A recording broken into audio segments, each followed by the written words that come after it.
Hi, I'm Mary Harrell, and today I'm talking with an author and speaker who has spent a lot of time researching a lovely holiday topic that I think everyone will be familiar with. Her name is Rebecca Even, and she's here today to talk about the 12 days of Christmas and some really interesting details about its relevance to Christians. So, Rebecca, thanks for joining us.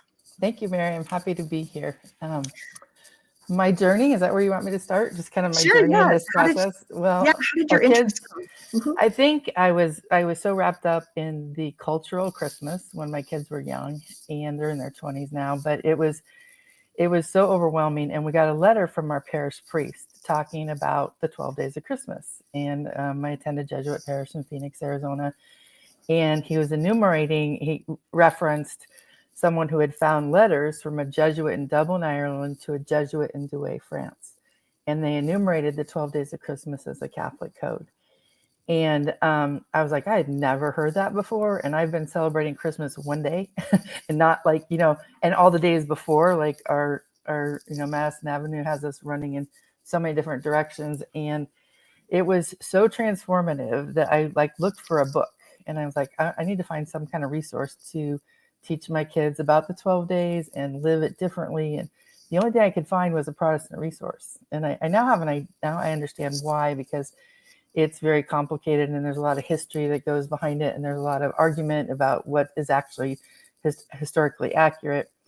And the reference that I got said that this song or this code came about during the time of the Holy Wars. And I was like, penal years were not exactly holy wars. They were persecution. And it was, at least in Ireland, and actually England and Scotland too. But, and I'm of Irish descent. So that tweaked my, like, hey, we can't just refer to this as a holy war. This is a time, this was a code, according to the letters that Father Stockert found, code. And it was how they catechized the children, or at least that's what was stated in the letters that he saw.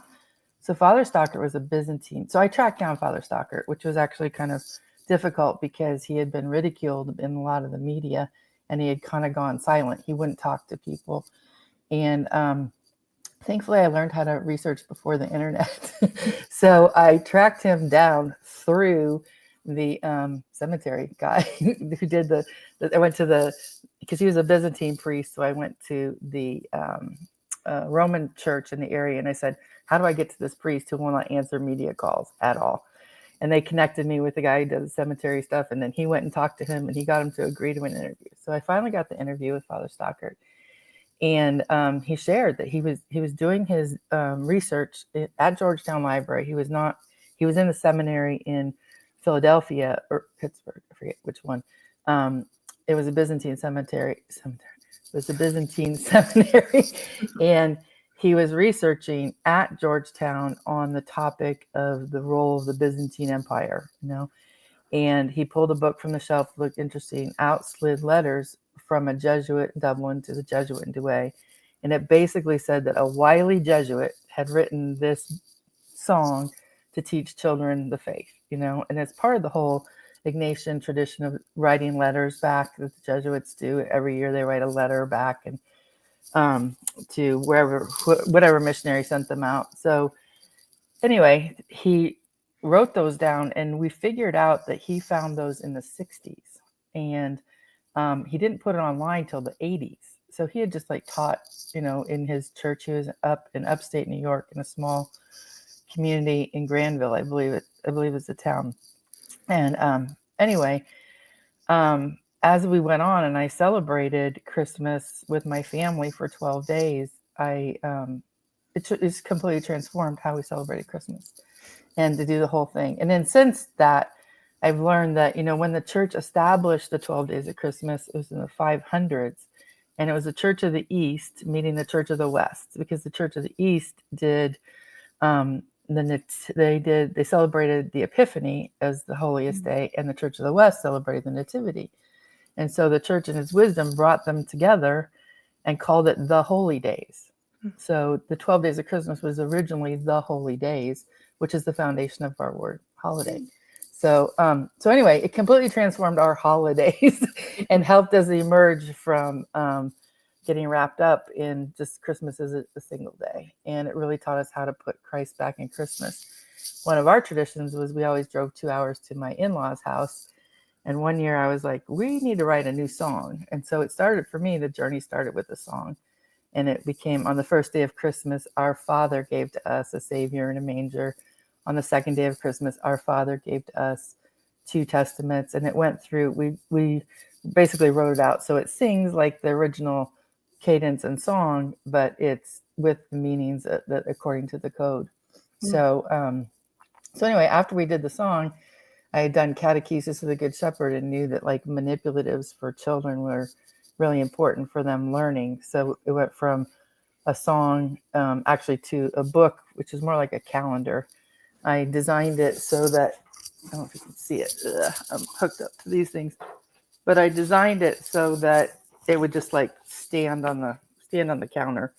You know, you just pull it out during the 12 days of Christmas and you'd stand it up, and it would be just to remind people, because when we started celebrating 12 days, it really started out with just conversation. Oh, today is the 4th day of Christmas. Oh, it's the 4 Gospels. And, you know, it just became part of our conversation. And then after that, we turned it into an ornament kit so people could, you know, decoupage ornaments or decoupage candles. I actually had a friend who did votive candles. She did 12 votive candles, and then she had her kids light every day of Christmas. They did a light for each of the different days. But eventually I ended up, when I realized that there was no way to prove that there was historical, you know, that the 12 days of Christmas was an Irish code, I ended up traveling to New York and interviewing Father Stockart in person, because I said to my husband, first of all, he sounded very frail, and I thought, I don't know if he's going to live much longer.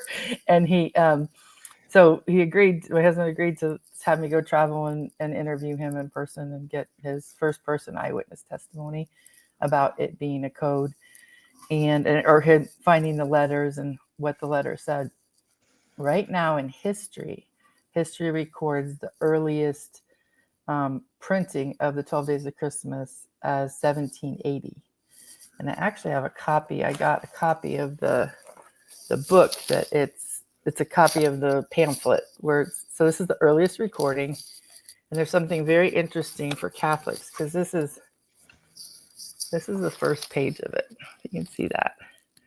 But see how it says sung at King Pepin's ball right there? I was like, who's King Pepin? I didn't pay attention in history, I guess. But I started looking into it. And King Pepin we know his son. His son is Charlemagne. And all right. And King Pepin was known as King Pepin the Short. And I found an academic paper that was done like 3 years ago, and it was called Pepin, Power, and the Papacy. And it was basically asserting that King Pepin should have been the first Holy Roman Catholic Emperor, not his son Charlemagne, because he like set it all out. There's still more to learn, but right now history says that this English 1780 pamphlet, which references a Catholic, the Catholic thing, is the earliest publication.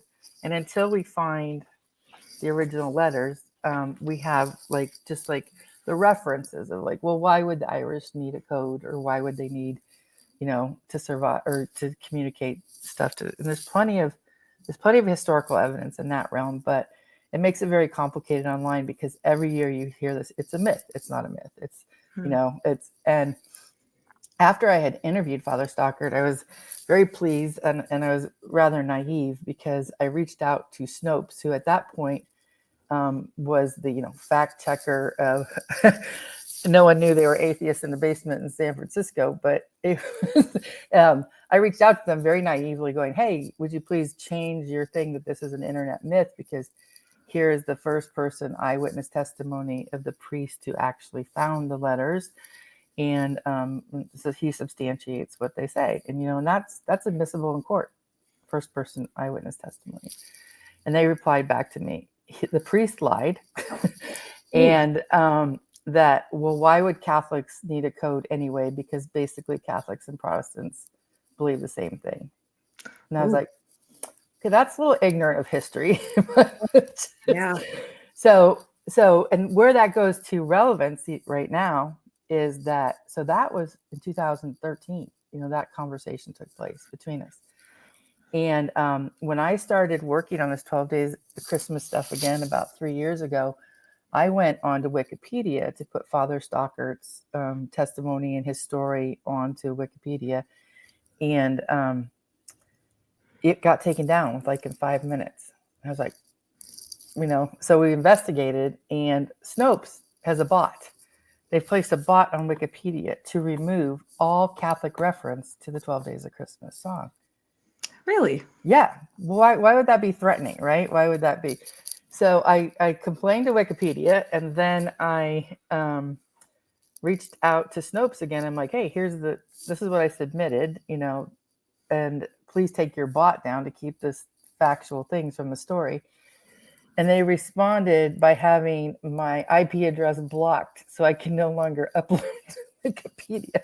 I'm like, they're so dead set on keeping the Catholic story out of, media and press, which actually makes why being, interviewed by you guys is so important, because you're such an important Catholic voice, and the story, when you celebrate Christmas 12 days, it does transform and puts Christ right back in the center of the celebration. Rebecca, you have a neat fundraiser with a really wonderful recipient coming up this summer. Tell us about that. It's Christmas in July, and it's July 25th. And it is to benefit Holy Family Hospital in Bethlehem. And that is run by the Order of Malta. And it's one of the ministries that my husband and I serve in. And basically what we've done is we've digitized all of the products. We've digitized the song, the book, the ornament kit, and we have it available. And there's going to be a discount promotion closer to July 25th, but and then that will be benefiting Holy Family Hospital, which delivers babies no matter the need or the creed. So all faiths are delivered in Bethlehem, and the church or the hospital is 1,500 steps from where Jesus was born. And also we had asked the order has the Mass on the Feast of the Epiphany, and they say it specifically for the people who are trying to live the 12 days and their intentions. We got it set up last year so that people could actually put in specific intentions that would be then taken to Bethlehem or printed out in Bethlehem by the priest, and then offered at the Mass. So it's quite, yeah, it's beautiful. It's beautiful. It's very special. Did you ever see your life being so completely transformed by A Christmas Carol, by Christmas year round? Yeah, I try not to keep it totally year round, but yeah. No, I didn't, but I was a history major in school, and I loved the pursuit of it. I love the trying to find things. And one of the habits I got into, we did a lot of traveling for kids sports and when our kids are younger, and I would always find the old bookstores and go look for things that are out of print. And this is one of my favorites. This is the Lives of the Irish Martyrs and Confessors. Oh, wow, beautiful. And I know, look at that. Yeah. And there's a map in here that literally has the surnames of all the Irish in their areas of where they like this. Okay, so that's the names. And then it has the map that shows what county you're from. So we can look up Mr. Connor Gallagher's county and tell him. We probably already knows, but it is, let's see if I can show it to you. The map of Ireland. Wow. So this is beautiful, but what's in this beautiful book is literally the first person eyewitness testimonies of how the martyrs were killed. Yeah. So it's very humbling. And you realize, like, at first when it started out as a journey for me of like, this is a Catholic story. They're not going to steal a Catholic story. And then it became very sobering, And actually the first time that we sang the song, it was at a Christmas party, and our Bishop Olmsted, happened to be at the Christmas party. And after we got done singing it as a group, which was a really cool experience of just kind of the anthem to our faith, he gave an impromptu catechesis that basically was talking about a college in Rome called the Venerable College of England. And for 100 years, every seminarian that came out of that college was martyred in Ireland and England. And it became known as the School of Martyrs.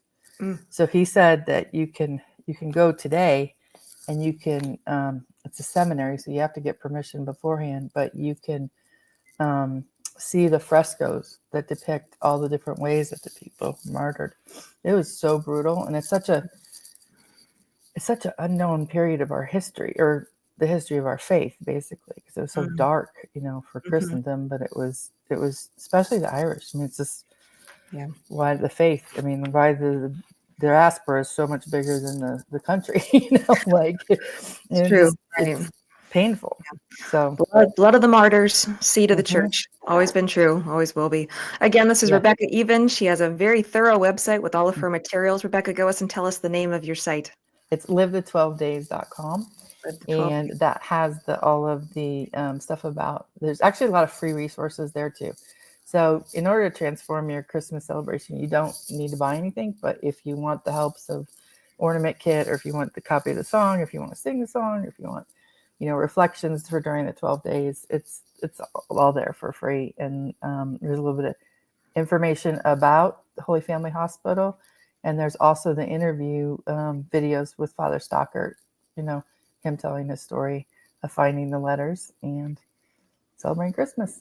Wonderful. All right there. Rebecca, thanks so much for being with us today, and God bless you and your work. Thank you so much.